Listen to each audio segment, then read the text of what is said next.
High বন্ধুরা, কেমন আছো? তো এটা আমার নতুন ব্লগ। তো ব্লগে আজকে শুরু করছি মাছের তেল ঝাল। তো সকলকে বলে রাখি আমার চ্যানেলটা একটু সাবস্ক্রাইব করে দিও।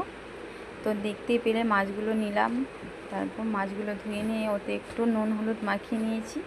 নুন হলুদ মাখিয়ে নিয়ে কড়াইতে তেল গরম করে মাছগুলো ভেজে নিচ্ছি এক এক করে। তো তোমরা দেখতেই পাচ্ছ মাছগুলো কেমন লাল লাল করে সুন্দর করে ভেজে নিয়েছি। এবার মাছগুলো তুলে নেব। মাছগুলো তুলে নেওয়া হয়ে গেলে ওই তেলের মধ্যে জিরে তেজপাতা ফোড়ন দিয়ে টমেটো দিয়ে কিছুক্ষণ নেড়ে নেব। তারপর ওই সর্ষে বাটাটা দিয়ে দিলাম। সর্ষে বাটার সাথে লঙ্কা গুঁড়ো হলুদ গুঁড়ো দিয়ে মশলাটা একটু কষিয়ে নেব। তো মশলাটা কষানো হয়ে গেলে জল ঢেলে নিলাম। জলটা ফুটে গেলে মাছগুলো দিয়ে দেব। তো মাছগুলো দেওয়ার পরে কিছুক্ষণ ফুটিয়ে নিলাম। দেখেছো আমার মাছের তেল ঝাল রেডি। তো সকলকে ধন্যবাদ জানাই। সবাই ভালো থেকো, পাশে